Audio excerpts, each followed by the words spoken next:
Hello and welcome to the Valley. Today I am your host, Janet Michael. It is the Valley Business today, and it is all about the business of the city of Winchester, sitting at the Espresso Bar with Kit Redmer. He is their communications director. We're going to sit and talk about Civic Leadership Academy, what's happening at Ward Plaza. You've got a community survey out. You never take a break, do you, Kit? Well, it sure feels that way sometimes, Janet, although it's exciting too. It keeps us on our toes, right? But yeah, there's a lot of interesting things happening in the city right now. Happy to talk about it all. We have talked briefly in our past conversations about the Civic Leadership Academy. Yeah. I love those kinds of things. I think it is fantastic for any resident to be able to participate in them, because all of us think we know what happens behind the scenes or why something is the way it is, and the reality is we have really no idea unless we can take a class or go through these sessions. Thank you so much for bringing that up, Janet, because we are really proud of the Civic Leadership Academy. Of course, it has a long track record in Winchester. It was known as the Citizens Insight Academy. I believe they started it back in 2004. Oh, wow. Yeah, Winchester was one of the first cities, actually in the U.S., to start a citizens or a civic academy, actually. So kudos to all the folks over the years that have worked on it. But you're absolutely right. We believe that's really important for folks that are looking to get engaged in the city. We like to say it's, quote, lifting up the hood on city operations and just really getting to understand how everything works, the challenges and opportunities that city staff and our city leadership have to go through when they craft their budget, and also just ways that community members can get more involved. We're really proud of the program. It is structured somewhat similarly to the Chamber's Community Leadership Program, and I really like that setup because it allows you to take a topic and really get a deep dive into it in each session instead of trying to throw a ton of information to you all at once, all in one day. That's a great point. We know the Chamber, they do a great job with their program. So it is, you're right, modeled somewhat after that, with a few deviations. The class meets once a month over the period of 9 months. And we know that a lot of the folks in the class are busy. Many of them are professionals or students. And so we don't want to be too taxing on their schedules, but they do meet once a month for about 3 or sometimes 4 hours. And each month we look at a different topic of the city. So there's a theme. The first session, for example, is just getting to know your city 101. We have some time with the city manager, with the city council. We learn what is a city actually, what are the authorities a city has, how does that relate to the U.S. Constitution and the state constitution. And then every session after that, we look at a different department, a different area. So they're titled things like Planning a Livable City, which would be like economic development, of course, and planning. We have Keeping the City Running, which would be our public services team, which is everything from utilities to trash and recycling collection. Then we have sessions on keeping our city safe, which proves very important. PD, fire. We have a session on creating an impactful budget. We have sessions on parks and rec. We have a session on strengthening the safety net, which would be social services and our housing programs. And then finally, of course, we have a graduation program where we invite the graduates and their families to come for a nice lunch. And we have a keynote speaker, and hopefully we're able to inspire them to stay engaged in the city. And that's a really good, somewhat low barrier first step. If someone has just moved here and they know they're going to be here a while and they want to know how things work, and maybe they're not even thinking at this point of running for office, but they're going to get involved in a nonprofit, or they want to serve on a committee, a planning committee, or something along those lines, this is a really great way to kind of dip your toe in the water.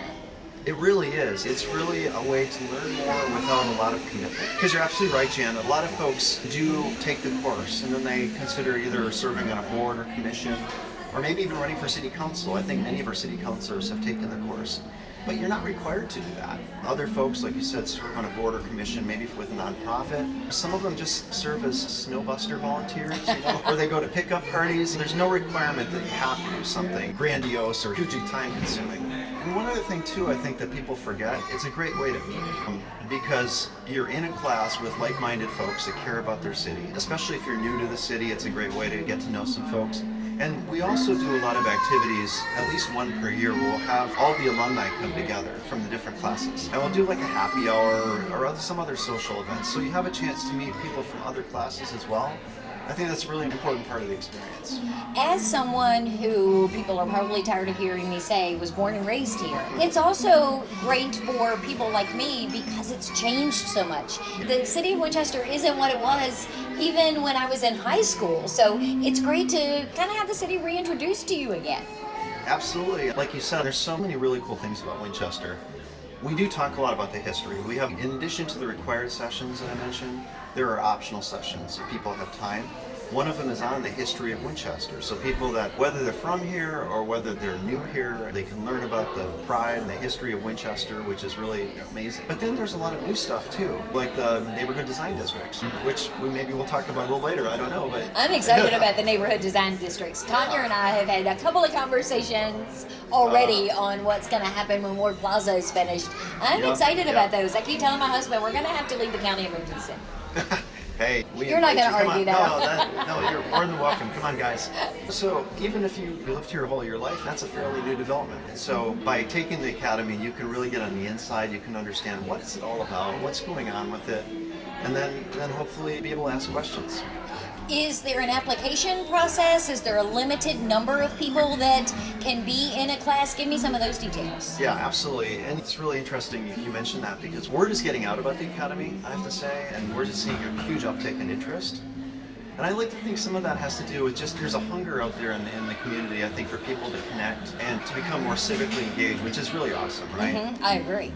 Yeah, so there are a lot of people that are applying, so we actually can't accept everyone. So we encourage anyone that's interested, please go to our city website, winchesterva.gov/communications, and you'll see a tab there for Civic Leadership Academy. You can easily fill out an online application and submit it. The deadline is the 15th of August.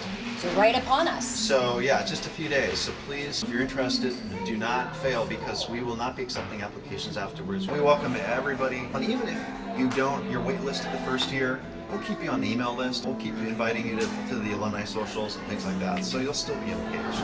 Since they are half a day long and typically either morning or afternoon on a weekday, I'm guessing it makes it a little complicated for students, but I think it would be great for Shenandoah University students to maybe participate in this. Well, we have a couple students that are applying.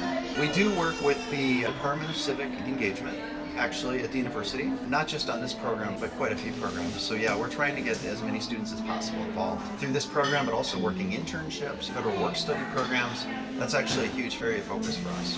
Is there a fee or a cost to attend? There is. It is a $100 fee for anyone that's accepted the course. And the purpose for that is really just to help compensate the city for the staff time that goes into the program. I always say you do get 2 delicious lunches as well. So you can take that under consideration. But yes, there's a nominal fee of $100. And when will the first classes start? Do you know that yet, or are you waiting until the application process is finished? We do. Everything's pretty much set now as far as the calendar. So the first class will start on September 19th, and it's essentially run every third Friday of the month from always in the afternoon, actually, from 1 to 4. There are a couple sessions that run from 1 to 5. The public safety sessions are a little longer, but just for those two. The only other month that it differs a little bit is in December. We run on the second Friday of the month instead of the third, given the holiday. That makes sense. It's a slightly more popular option. Hey, you had me at Friday and not morning. So anything not morning and on a Friday is outstanding. We have found that most people are able to get away from work easiest on a Friday at 1 p.m.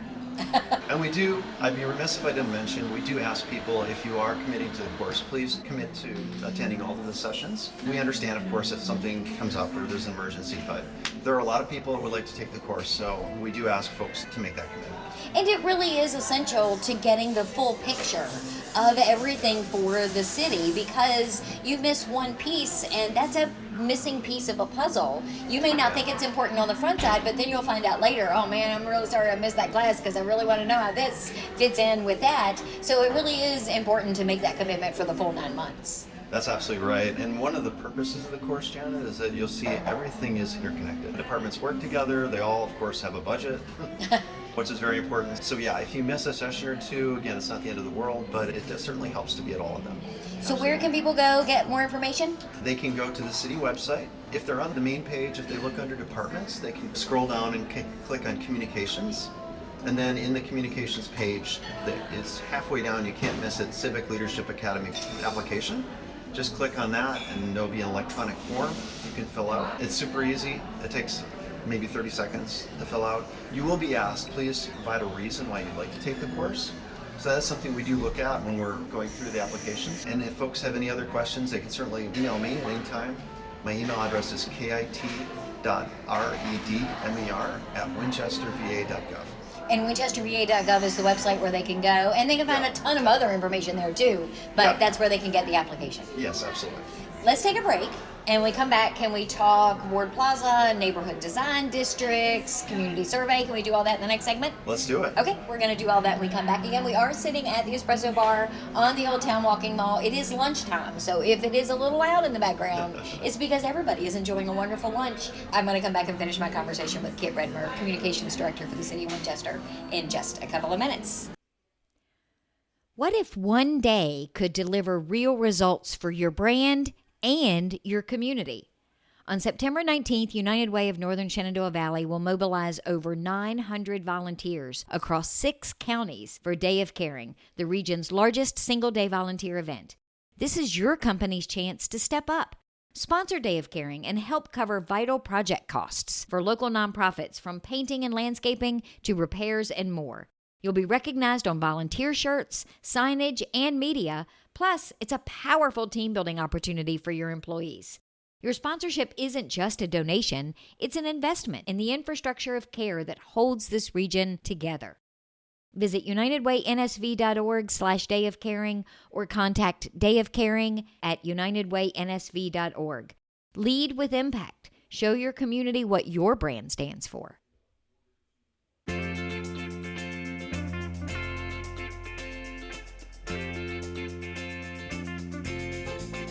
Welcome back to the Valley Today. I am your host, Janet Michael. It is the Valley Business Today, and today it's all about the business of the city of Winchester. I'm sitting at the Espresso Bar on the Old Town Walking Mall in downtown Winchester. Kit Redmer is here with me. He is the Communications Director for the city of Winchester. We talked about the Civic Leadership Academy in the first segment. I have not gone through it. That's why we originally met today, is I'm trying to con Kit into letting me have one of those coveted seats. But I highly recommend any opportunity that any resident in any of our surrounding areas has to be able to educate themselves and be more engaged in their local government, in their nonprofits. They should take advantage of that. I completely agree. I think if you looked at our surveys after the class, I'm not trying to brag, but most people really enjoyed the class. I think they found it a nice combination of just learning more about the city, but also just appreciating more about Winchester and everything the city has to offer as far as administration, but also our community. And just get to know a lot of like-minded people too. Yeah, full-heartedly, everybody, if you're interested, please consider applying. I don't think you'll be disappointed. We were talking about how much things have changed in the city. Yeah. The biggest change that tears at my heartstrings, I gotta tell you, I am in favor, so let me just go on the record, I am in favor of what is going to happen at Ward Plaza. I, however, did not expect to have the emotional reaction that I did as I drive down Valley Avenue and see a piece of my childhood disappear before my very eyes. As a newcomer to Winchester, I cannot personally relate, but I can understand what you're saying, because not only is it a big change, they moved really quickly. Yes! Turning that lot into a little bit of a lunar landscape, to their credit. But yeah, we know there's a lot of history there, and we're sensitive to that. But like you said, Janet, there was some great projects to come that will be great not only for the city, but folks that will be shopping there and living there for a long time, and really proud of everybody. The new Cedar Valley neighborhood is great. One of the interesting things that I learned about that project is that none of the remains, I'll call them, are necessarily ending up in our landfill. They're actually crushing a lot of that concrete and the things that they've taken down, and it's staying on site as part of the backfill and part of the foundation. Yeah, that was actually news to me too. Certainly on the communication side, I'm not intimately involved in the project. And what happens to the dirt? Yeah, exactly. Other than the little groundbreaking that we had, of course. But it doesn't surprise me though, because I know that the company that is actually doing the work is Chesapeake Construction. And they're one of the most highly rated construction companies in the state. I know that they were thoroughly vetted both by the new owners of the property as well as the city and our economic development team. So it doesn't surprise me that they're pretty innovative and they're moving so efficiently. project. Though it came down very quickly, projects don't go up nearly as quickly as they tend to come down. So That's patience true. is going to have to be a virtue as we watch progress on that site. Yeah, that's definitely true, and it would be a foolish man that would say, I guarantee the project will be done by this date. Right? So I won't do that, but I can say that they do have a very aggressive timetable. I'm not sure if you noticed, but last week we actually had an open house at Victory Church, which was just to share the information that we have now with the community.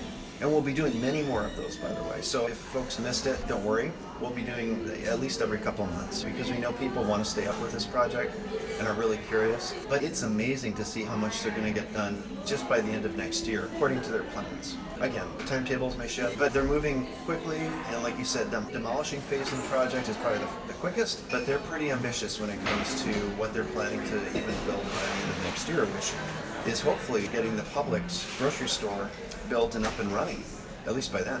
So for someone who has been somewhat living under a rock, it is going to be a mixed-use development, housing, condos, apartments, shopping, retail, the Publix grocery store that you spoke about. My planning team can talk in much more detail about the plan than I can, but I can share that it is a mixed-use development. So that means that you're going to have housing, shops, and larger stores like Publix within the same space, which means there may be 2 or 3 stories in many cases. There is going to be a parking garage, a fairly large parking garage, so that saves a lot of space. So you're not looking at a square mile's worth of parking lots, which is hopefully going to be nicer. There'll be green space. That leads back into what we were talking about earlier, the environmental impact. Parking lots are not environmentally friendly. Parking garages are because you can get the same amount of cars, but you're not taking up near the square footage width-wise as you are height-wise. That's exactly right. You can put amenities on parking garages as well, things like pickleball courts and other things on the top. So they're multi-use often, and they just save a lot of space, and they're often much more attractive than a giant parking lot. The project is designed to really maximize the space, to make it as aesthetically beautiful as we can, and also to be just very practical when it comes to things like traffic and people getting ease of in and out so they can do their shopping, or as you mentioned, a lot of folks will live there. There will be a mix of housing options, whether it's townhomes or condos or apartments. So hopefully we'll be able to address some of that missing middle, the housing shortage in Winchester as well, which would be a great thing, of course. When we're talking about this development that's going in there, you mentioned too in the first segment about the neighborhood design districts. Chris Conyer, City Parks Director, and I talked briefly about this last month because across the street, the city also has some land where they're going to be putting in a park and different things to be able to support the people that are moving in to that area as well. But you're doing that across the city, right? Yeah, exactly. So the Cedar Valley Neighborhood Design District, which is the area of Ward Plaza, but also the environs of Ward Plaza, so not just Ward Plaza. As you mentioned, this park is actually in Middle Road, and there are a number of improvements on Middle Road as well that the city is making, which is all part of Cedar Valley. With the neighborhood design and the redesign, really, in many cases, it gives us an opportunity to take a look at space, reuse of space, and if we can, certainly the city is very inclined to put in parks and green spaces where we can. So there are a lot of factors that go into that. Obviously, how the properties end up being owned and the use and the zoning of the properties, but certainly increasing the amount of green space in all of the neighborhood design districts. And to answer your question, Cedar Valley is the first. We do have Cider Hill, which is on the north side of the city, adjacent to Fairmont Avenue. And there are community committees that have begun to meet for 2 new NDDs in addition, off of Berryville Avenue on the north side, heading up to I-81. And then there will be another one actually that's going to start meeting here in the next few weeks that will look at Old Town. Obviously, Old Town, we're not talking about leveling up like Ward Plaza or anything. Thank you for that. I don't want to get Thank you for that anyone clarification. Yeah. Brady and I may have to storm your house with pitchforks if that were the case. Brady and the Friends of Old Town will obviously be helping us to lead that project. I don't want to say too much about it because I don't know much about it, but I know that it's going to be very respectful of the people. Parks are one of the things that the city really excels at. Jim Barnett Park aside, I remember when Chris Conyer became City Parks Director and we started doing the show together on a regular basis, I had no idea that there were so many pocket parks all around town. And he's like, Janet, I didn't either. It's great that so many of these neighborhoods have their own little park. Look, I also have the perspective of coming from a city that's about 4 times the size of Winchester.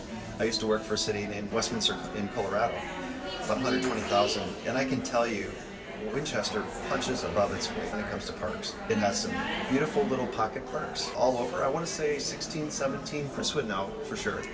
But it's Well, he's on the show next week, so I'll put him on the spot and make him tell me. Yeah, he should know that. But it's quite a few. For a city of about 30,000 people, it's very impressive.